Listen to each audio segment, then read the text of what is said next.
Lepo pozdravljeni, dobrodošli v novi epizodi Popotniškega snepa. Z vami sem moderator Tine Nipič in bom danes vodil dogodek z naslovom Jakobova pot. Torej, preden se vam predstavim današnjega gosta, mladega popotnika, vam na hitro samo povem spet nekaj informacij o popotniškem združenju.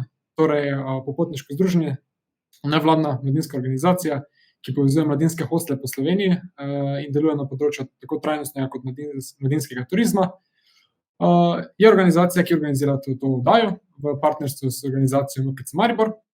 V ta namen se izvaja veliko projektov, Popotniški snep je eden izmed teh projektov, prav tako pa je projekt tudi spletni časopis Globetrotter, v katerem lahko najdete veliko število zanimivih potopisnih člankov na svetu za potovanje in najrazličnejših izkušenj naših popotnikov. Torej, zdaj se pa lahko premaknem k našemu gostu. Torej, z nami je moj kolega, mlad popotnik, ki se je podal na Jakobovo pot po Španiji, in to je Samo Avsec. Torej, Samo, pozdravljen v oddaji, dobrodošel. Ja, Tilen, hvala najprej za vabilo, za oddajo in pozdravljeni v mojem imenu. Povej nam začetek, kako si se podal na to pot, kaj te je prepričalo, da si že v teh letih podal na to dolgo pot v Španiji? V bistvu gre malo za kombinacijo malo osebnih želj, da bi nekaj takega prihodil, da bi imel nek tak dosežek za sabo, ker tudi sam rad hodim, imam tudi že nekih hribovskih izkušenj za sabo. In ker se mi je zdaj nekako pripravljen na to in da bi bilo to tudi tako mogoče duhovno ena taka zanimiva izkušnja, sem se nekako odločil, da bom šel. Torej, to je bil tvoj glavni motiv, mislim. Zdaj, preden začnemo s predstavitvijo, vas vse gledalce in gledalke pozivam, da postavljate vprašanja in komentarje, na katere bomo poskušali odgovoriti tekom predstavitve in na koncu. Sedaj pa lahko tudi začnemo s slikovnim materialom, ko smo začeli. Okay. Tako da, še enkrat dobrodošli na predstavitvi. Danes bom jaz predstavil tole svojo Jakobovo pot, ki sem jo prihodil v zadnjih dneh septembra. Za nek uvod bi pa mogoče najprej par besed o zgodovini te poti, kako se je to sploh začelo razvilo. Namreč prepričan sem sicer, da večina poslušalcev že ve, kaj Camino je in so zanj že slišali, mogoče še kdo ni, bi pa jaz malo povedal. Camino v španščini pomeni pot, de Santiago, pot svetega Jakoba, Jakobova pot. Zdaj, mogoče je zavajajoče, ker dejansko ne gre za samo eno pot, ampak jih je pravzaprav 7, kakor vidite na zemljevidu. 7 poti, ki se vse stekajo v tem glavnem kraju, kjer je sveti Jakob danes tudi pokopan, torej Santiago. Mogoče sveti Jakob je sicer zavetnik Španije, se spodob kakšna beseda o njemu samem. Zdaj, kot krščansko izročilo pravi, Jezus je svoje apostole poslal po svetu, da bi širili krščanstvo, in sveti Jakob, takrat še apostol, je prišel v to rimsko provinco Hispanijo in je hodil po njej in razširjeval katoliško vero.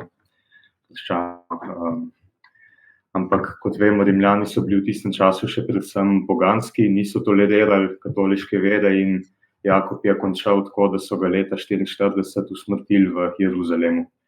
Njegovi posmrtni ostanki pa so prišli v to pokrajino Galicijo, katere glavno mesto danes Santiago tudi je. Potem se je pa na njih kar nekako pozabili za nekaj stoletij. Vseeno pa je imelo to krščanstvo, ki ga je prinesel Jakob v Španijo, velik pomen na poti. 300 let kasneje rimski imperij torej sprejme krščanstvo kot uradno religijo.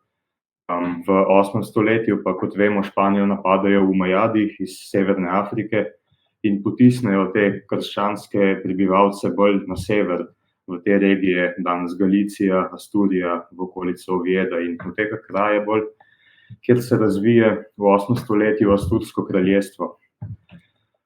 In ravno v 8. stoletju so te ostanke svetega Jakoba v Santiago ponovno odkrili in takrat so seveda obvestili kralja v takratnem Oviedu, kralja Alfonda II. Asturskega, ki je ne samo, da je dal na mestu, kjer je danes katedrala, zgraditi kapelo, ampak je želel te ostanke tudi sam videti.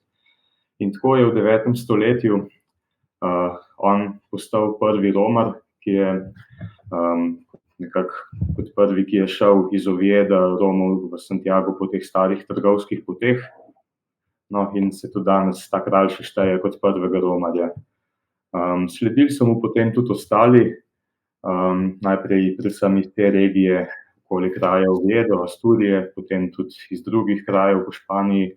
Mogoče lahko zdaj na tej točki povem kot zanimivost eno legendo, zakaj je školjka, zakaj prav školjka ta simbol te poti. Gre namreč za to, da takrat v 9. 10. stoletju je bilo zelo pomembno, da so romarji, ko so se vrnili s poti, prinesli nekaj, česar doma v domači regiji ni bilo, kot dokazilo, da so bili tam.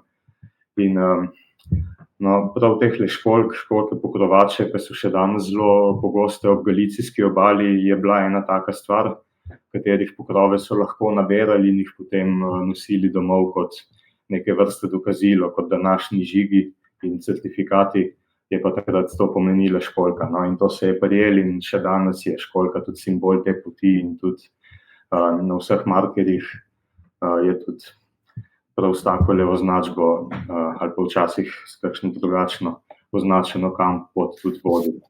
Torej, če te prekinem, to je tako lahko rečemo kot nek spominek bil v tistem času, ne? Ja, pravzaprav, ja. Spominek je hkrati tudi dokaz, da so tja res prišli. Kaj pa drugače, zdaj, ko smo pri tej poti, ta pot ima različne začetke, no, mislim, lahko se tudi sam odločiš, kje bi začel, pa jo prehodiš po etapah, tudi v Sloveniji poteka, ne? Res je. Tudi čez Slovenijo gre ena etapa te Jakobove poti, ki se potem kasneje v Franciji, v tem kraju Lepuje in Velaj pridruži francoski in potem nadaljuje. Ampak pri nas to ni tako zelo priljubljeno, mislim, da večina ljudi gre raje v Španijo prihoditi. Mislim, to je glavni krak, torej, ne, ta španski del. Ne. Sem pa tudi večkrat, ko sem sam hodil po slovenskih mestih, mislim, da v Škofji Loki sem odkril te školjke na vsakem koraku. Povsod, kjer je to omrežje Jakobovih poti, je to zelo dobro označeno, tako da dejansko ni bojazni, da bi se človek izgubil na tej poti, ker so te školjke res pogoste. Okay. Ja. Zdaj lahko nadaljujemo kar dalje. Ne? Ja, Če je slučajno kakšen simbol poleg te školjke za takšno pot, oziroma Jakobovo pot? Načeloma vsaka pot ima mogoče kakšno svojo školjko, pa tudi po različnih regijah v Španiji so te školjke majčkeno drugačne. Bom tudi na eni sliki pokazal. Tale je sicer iz Galicije, Asturci na primer imajo že drugačno školjko na teh simbolih. Tako da so tudi drugi, ja. No, zdaj bi pa mogoče jaz o tej svoji poti kar nekaj povedal. Jaz sem tudi začel na tej originalni poti kot ta asturski kralj v Oviedu. In ta pot se začne, no tukaj je še ena slika svetega Jakoba, tak naj bi bil. Tole je pa katedrala v Oviedu, pred katero se ta pot začne. In tudi izvirna katedrala, iz kjer je tudi kralj začel, je stala prav na tem mestu. Tako da večino tega se je še ohranil iz njegovih časov. Tako da tukaj se ta pot začne. Tole je mogoče en zemljevid, da si lahko malo bolj predstavljate malo topološko zgradbo tega terena. Najprej prvi 3 dnevi so predvsem ravninski, gričevnati, potem nekaj dni malo več hribovi in potem zadnjih 5 dni do Santiaga spet malo bolj nižinskih in ravninskih. No, zdaj bi pa jaz kar začel s predstavitvijo same poti. Dolga je 320 kilometrov. In hodi se jo pa ponavadi v etapah.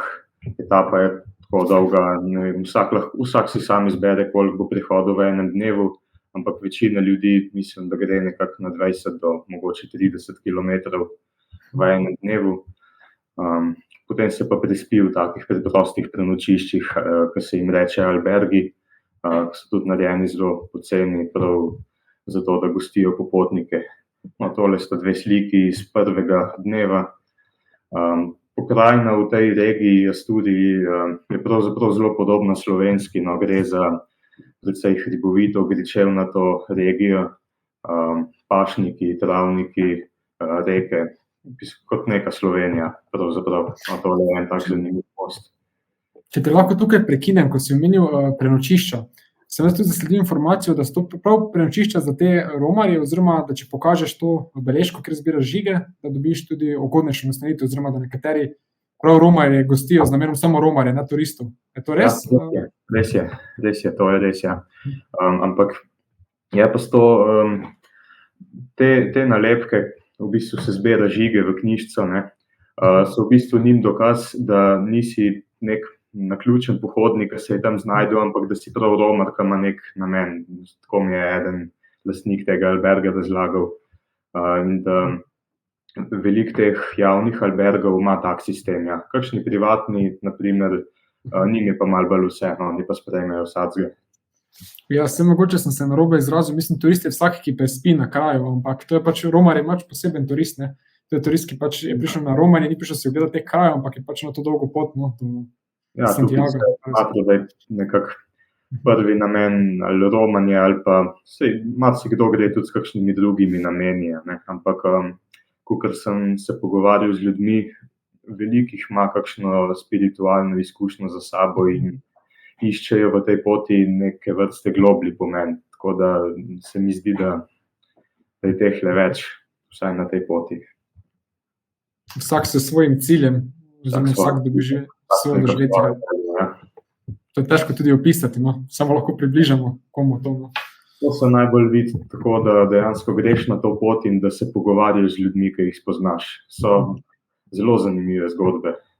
Tako da res svetujem, da če bo kdo tam, da se pogovarja z ljudmi. Marsikatero od njih ima tudi je že večkrat prehodil to pot. Ko sem spoznal kakšne, ki so rekli že 10-krat, 15-krat, da so šli na Camino.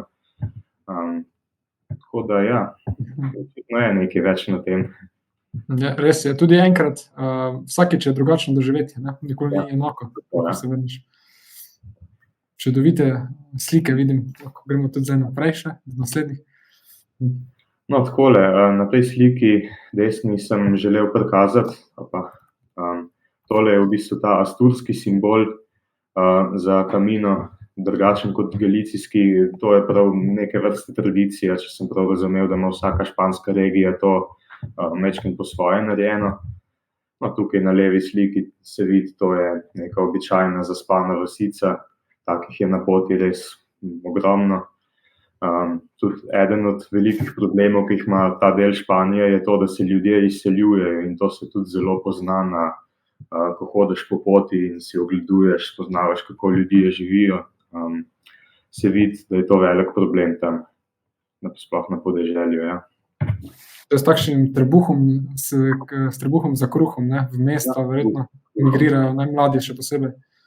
Ja, mogoče kot zanimivost lahko povem, sploh iz te regije Galicija, ki je prav zraven Atlantskega oceana, ima super izhodišče za iti čez lužo.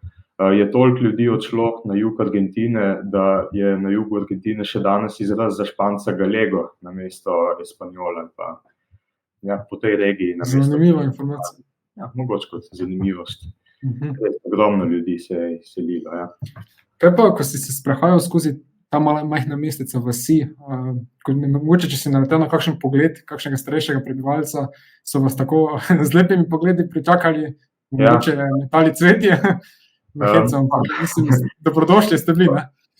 So zelo gostoljubni, ker se tudi oni sami zavedajo, da ta regija je dejansko tista zapostavljena v Španiji, tista, ki če ne bi bilo turizma od Camino pa od plaž, tja ne bi veliko ljudi prišlo, tako da cenijo vsakega, ki pride, ja. Zelo lepo, so naklonjeni temu. Naklonjeni. Žal ne znajo prav dobro angleško, starejša generacija, tudi mlajša, bi se dal debatirati, koliko znajo Španci angleško, ampak ja, težko se je pogovarjati z njimi. In to se je tudi meni zdelo nekako največja ovira prav pri spoznavanju ljudi tudi v Španiji, ker sem bil dejansko odvisen od svoje osnovne španščine. Torej si komuniciral v španščini, če si poskušal v španščini? Trudil sem se, ker se je dal. Imel sem eno aplikacijo, pri kateri sem se lahko nekaj naučil in potem pa veš pa. Hvala. Zelo, mislim, da si vseeno prilagodiš prebivalcem, če ne znajo angleško, da če si ti toliko, da veš neka osnova, pa mogoče več jezika, je zelo lepo, da se prilagodi. Jaz osebno mislim, da je to vsem prav mečkim tudi jezik pogledati, kad greš v neko novo državo. Da te lažje tudi sprejmejo med se, ne? Rajše te imajo, ker s tem nekako pokažeš, ne, da si se malo potrudil. No, zdaj sem mogoče večkrat zašla, da gremo naprej. Potem pa takele pogledi, pravzaprav te spremljajo celo pot. Mogoče bi tukaj izpostavil tile pašniki, no. To je v bistvu srce španske mlečne industrije, no, industrije mlečnih izdelkov. To oceansko podnebje zagotavlja ugodne možnosti za pasanje živine. Zdaj, kaj to dejansko za pohodnike pomeni? Ker velik del poti gre tudi po teh vaseh čez ceste in to pomeni, da se moraš marsikdaj tudi izogibati tem tovornjakom, ko vozijo mleko pa mlečne izdelke, ker to je pač podeželje, tja hodijo iskat surovine, ne. Tako da to so mogoče kakšni taki aspekti poti, mogoče tudi to, da se je treba skozi izogibati lužam, pa kolovozom, pa blatu na poti, ker ali je asfalt ali je pa kolovoz, no. Zdaj, ko si to omenil, pa glede na prej, kako se odseljujejo mladi, to je tudi verjetno edino panoga, s katero se tudi ukvarjajo v teh krajih. Še kaj poleg živinorejstva in tako? Ja, tukaj v hribih je večinoma živinoreja, tudi lesarstvo, gozdarstvo. Včasih je bilo tudi rudarstvo, nekaj premoga so imeli, pa so opustili. Ob obali še zmeraj se goji morske sadeže, ribolov, seveda. Potem se pa že konča res kakšnih industrijskih služb. No, nekaj jih je, ampak zmeraj manj.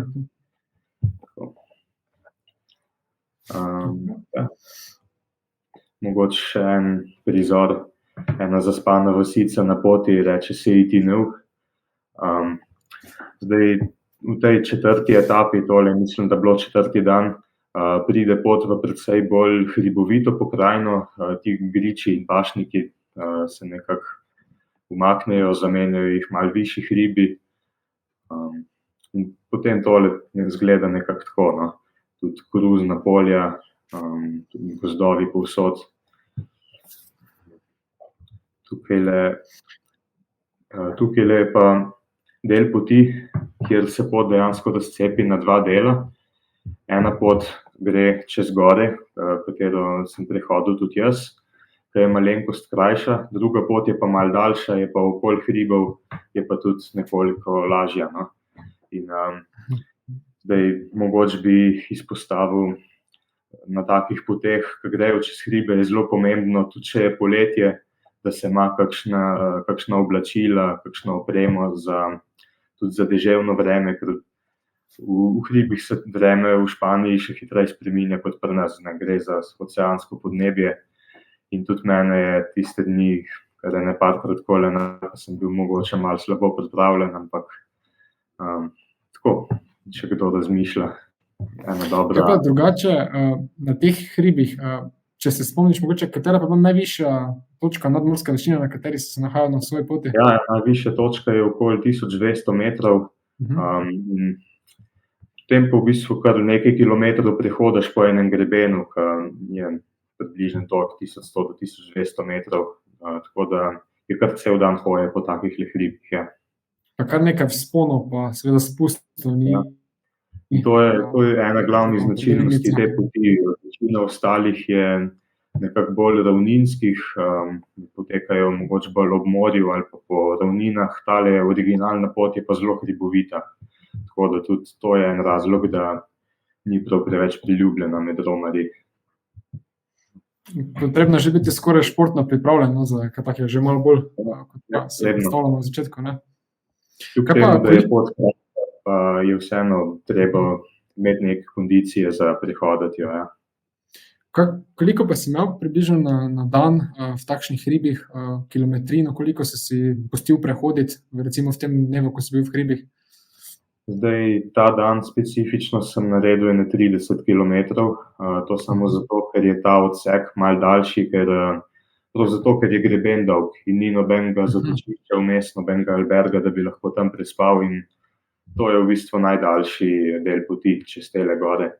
Drugače pa povprečno bi rekel 25 km na dan. Adijo. To pa je, to je daljinska pot, ta prava. Ja. Mogoče kar naprej. To je potem že pogled proti zahodu, proti Atlantski obali, ko prečkaš te hribe. Zdaj za te kraje je konec septembra že značilna megla, tako da v bistvu ne najdeš dneva, da ne bi zjutraj začel hoditi in ne bi bilo vsaj 3 ure takele megle, kot je tukaj na desni sliki. Ampak potem se razkadi in se odpre tak lep pogled na naravo, na okolico. Ni drugače kot pa v kakšni Ljubljanski kotlini ali pa kakšni dolini. Ja, predvsem podobno, ja. Res domače. Res je domače, ja. Jaz sem kar mogoče na momente kar majčkeno pogrešal občutek, da sem v tujini, ker takole v taki naravi si človek čisto lahko predstavlja, da je tudi doma nekje, mogoče na kakšnem našem Pohorju ali pa takih ljudih. Definitivno. Ja. Tukaj tole je v bistvu so slike že iz tega zadnjega mesta, največje mesto na poti je Lugo. Tukaj na desni sliki se pa vidi en tak milnik. Milniki so pogosti v Galiciji, in tale je poseben zato, ker ima točno 100 km do Santiaga, oznako tukaj pod rumeno puščico, ne vem, kako se dobro vidi. In ja, tem milnikom slediš po celi poti in dejansko so postavljeni na 100-200 metrov, tako da nemogoče se je izgubiti. Ja. Vse milniki so v zgodovini predstavljali, torej nek smerokaz, pot, pa tudi označevali so meje, če se ne motim, ne? Takrat so označevali, še iz rimskih časov so označevali kakšne trgovske poti, ali pa predvsem poti do morja so bile pomembne za izhodišča, za trgovanje s obalo. Tako da ja, te poti so se pol skozi zgodovino seveda ohranile in k temu so pripomogli tudi romarji, ki so potem prihajali v te regije. Še zdaj, ki je tudi v Sloveniji, v kakšnih gradbenih delih odkrijejo kakšen milnik, teh rimskih poti že potem. Sploh je to res zanimivo, ja. Mogoče en prizor iz zadnjega dne.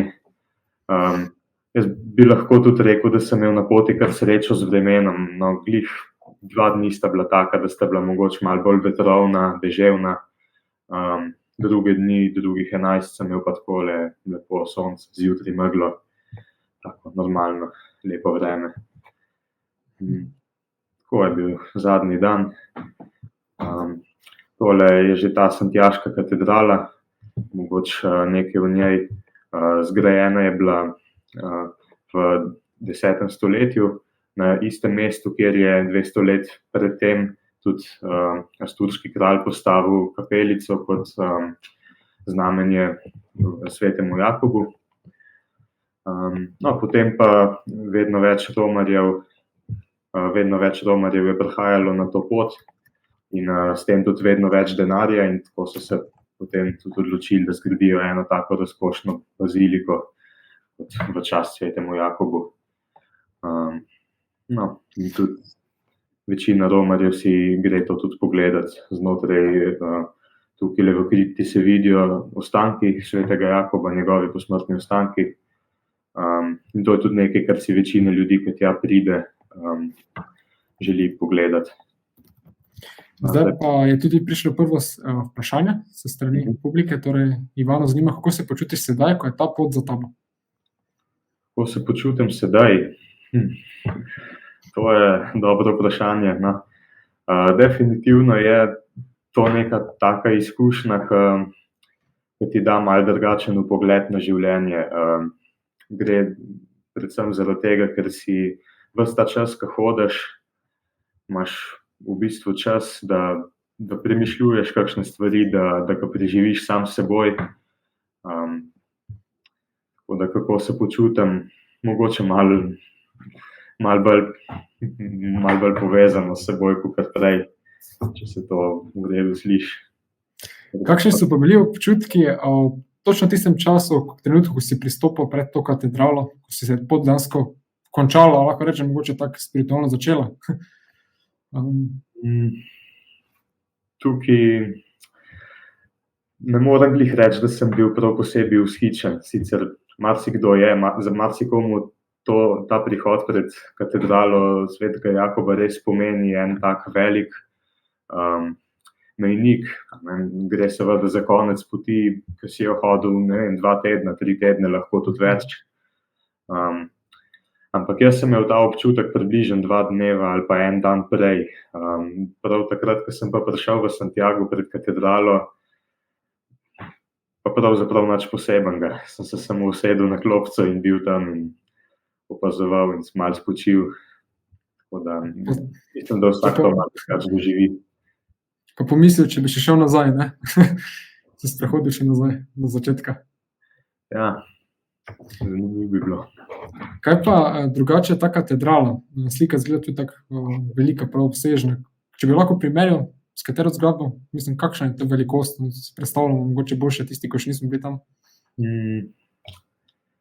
Zdaj, kako bi rekel, ta trg mislim, da je tam med 50 pa 100 metrov dolg, katedrala, mislim, da tudi nekaj tacga.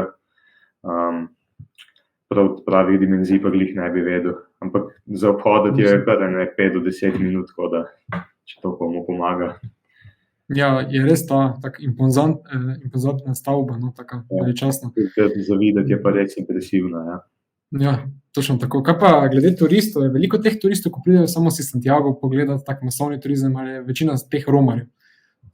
Mislim, da je večinoma pridejo romarji, ker drugač razen te katedrale v Santiagu pa Jakobovih posmrtnih ostankov, prav v Santiagu ni toliko ponudbe za turiste, razen te romarske ponudbe. Predvsem turizem je predvsem prilagojen romarjem in tem, ki pridejo na Camino. Torej, če bi jaz prišel kot turist, ja, ne bi bil tako lepo sprejet, kot pa, če se romar seveda potrudim. Ne bi bil tako lepo sprejet, ampak edino, kar je, ne bi mogel iti v javni alberg, ker ne bi imel teh žigov iz poti.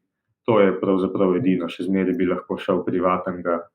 Tako da, ja. Zdaj se pojavlja tudi novo vprašanje se strani publike, Vesno zanima, ali bi lahko povedal še malo o tem, koliko te je pot stala? Koliko me je pot stala? Ja, zdaj, jaz sem v teh 13 dnevih, kar sem hodil, porabil približno 500 evrov za stroške same poti, kar je mogoče malo več, kot bi ljudje pričakovali, ampak moram tudi reči, da nisem prav posebej varčno živel. Sem si tudi privoščil kaj bolj dobro za jesti, ker še zmeraj, ko sem v tujini, tudi rad probavam kakšne tuje hrane, si pogledam kakšen muzej, tako da na takih stvareh nisem prav varčeval.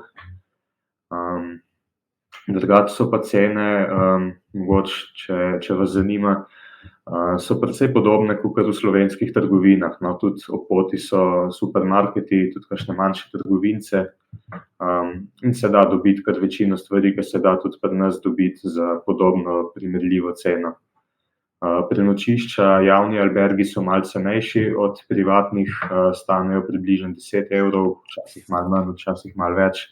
Privatni so okoli 15, včasih 20. Hrana pa ob poti je veliko teh gostiln, kakšnih malih restavracij, imajo podobne cene, kot pri nas, mogoče malo nižje. Ena stvar, ki jo veliko romarjev izkorišča, je romarski meni, ki so ga oni uvedli prav posebej za romarje in za 10 do 15 evrov se lahko že zelo dobro naješ. Torej, kar ugodno, ne? Ja, se da kar ugodno prideti. Kaj pa drugače po teh bolj manj nabildenih krajih, ko si kazal tudi slike teh vasi pa to, imajo tudi po poti, če letiš na zaprta vrata, tudi avtomate s hrano, po poti vse je pripravljeno, mislim toliko, da če je kaj nujnega, ne? Ja. Predvsem v tistem gorskem delu, kjer je te ponudbe mogoče malo manj, so v vseh postavili te avtomate. Ampak zdaj stvar avtomatov je pa tako, napolnijo jih zjutraj, pol pa tisti romarji, ki so zgodnji, dostikrat pokupijo tudi, pokupijo stvari in pol včasih kar ostane za tiste, ki pridejo malo kasneje. Tako da, če si želiš zagotoviti hrano iz teh avtomatov, rabiš kar zgodaj priti. Ja. Dostikrat je tako. Okay. Zdaj, mogoče, ker sem jaz hodil, to ni bil tak problem, ker v septembru ta pot res ni tako zelo obljubna.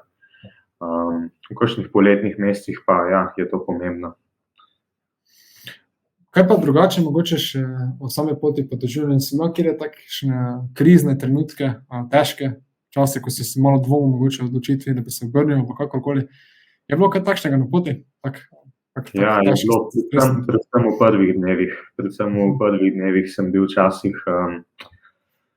sploh se mi je na momente zdelo, da sem si mogoče malo preveč zadal, da je pot vsem hribovita, skozi gre gor pa dol, da je vsem drugi dan, te tudi po 20 kilometrih noge zelo zabolijo, ne. To je kar normalno za večino romarjev.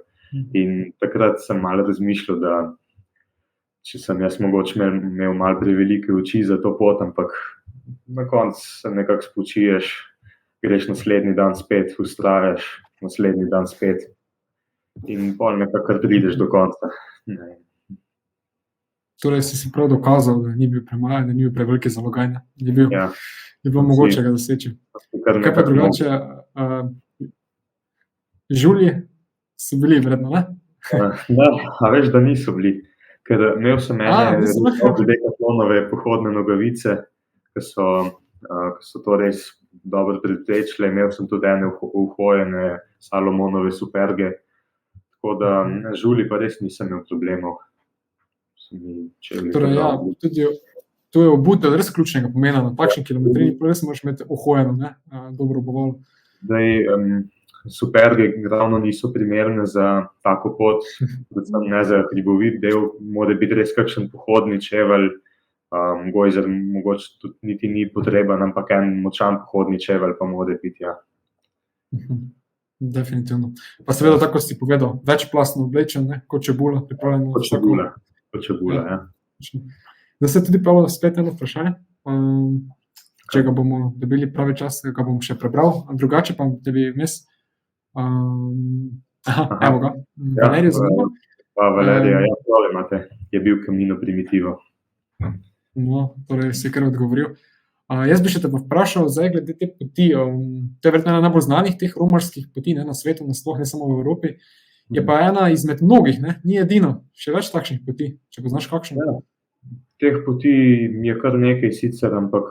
Teh daljinskih, ne, v takšne večje romarske kraje, ne, seveda v okolju. Ja, ampak jaz v bistvu poznam predvsem to Jakobovo, no, kakšnih drugih niti ne. Mislim, da sem zasledil tudi v Jeruzalem poteka kakšna takšna pot. Vse to deželo, tudi Romajo, ja. Ampak kakor sem prebral na neki statistiki, v zahodnji Evropi je to že od poznega srednjega veka najbolj priljubljena romarska pot, francoska smer Camina. Tako da v 9. stoletju so s tem začeli iz Asturije, potem 200 let kasneje tudi Francozi in malo za njimi tudi ostali zahodnoevropski narodi. In ja, zgodaj so začeli. Če štejemo tudi takšne začetke, ne, same turistične panoge turizma, od Rimljanov, ko so se vračali v terme, pa tudi to je romarstvo bilo pomemben, lahko rečem, predhodnik turizma, ne, v srednjem veku. To je bilo res tisto obsežno potovanje, na katerega so vsi podali.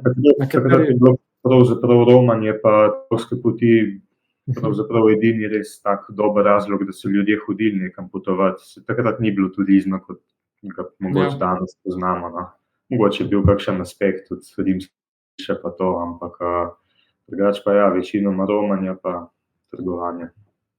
Sej, ali so šli na pot zaradi spiritualnih namenov ali zaradi izobrazbe, ne? Nekateri so tudi tak, je bilo včasih to kot neka izobrazba, kakorkoli, ne?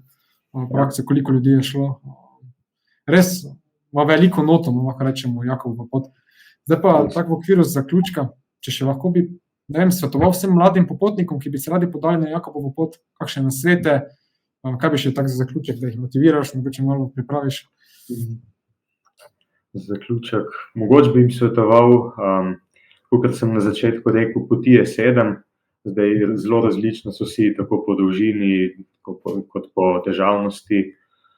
Svetujem jim, naj se pozanimajo, naj izberejo pot, ki bo njihovim zmožnostim in sposobnostim primerna. Mogoče za letni čas najbolj svetoval vremensko primeren, kakšno pomlad, maj, junij, tudi september, oktober sta še v redu. Poletje je mogoče malo prevroče, pa veliko ljudi na poti. Drugače pa v splošnem bi jim rekel kar pogumno. Marsikdo na začetku majčkeno obupuje, se majčkeno boji, vključno z mano prej, ampak mislim, da je glavno to, da stopaš. Ko si enkrat tam, greš pa sam še naprej. Prvi korak je najtežji, ne? Ja, prvi korak je najtežji, ja. Drugače si pa ti v septembru ujel ugodno vreme, se si povedal, smo večinoma tudi sončno megleno, no, ampak je bilo september res torej idealen čas, ne? September je res super čas, ja. Temperature prijetne. Torej za vse, ki vas takšne poti zanimajo, ki vam to predstavlja izziv, ki imate namen se kdaj odpraviti, no, zdaj ste slišali tudi Samotovo izkušnjo, njegove nasvete, tako da upam, da vam je to približalo Jakobovo pot en korak bliže k dejanski izvedbi oziroma dejanski odpravitvi na to potovanje. S tem tudi zaključujemo to epizodo. Vsem se zahvaljujem za obisk, torej za ogled, da ste bili danes z nami. Posebno zahvala gre Samotu, da se nam je pridružil in se pripravil predstavitev, vse informacije zbral, se spomnil vsega. Tako da hvala Samo.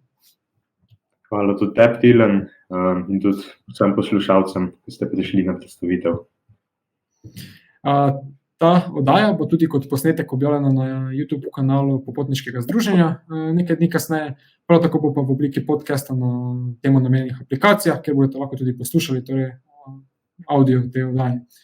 Še enkrat hvala za obisk in do naslednjič veliko potujte, samo pogumno, kot je Samo povedal, in bon voyage.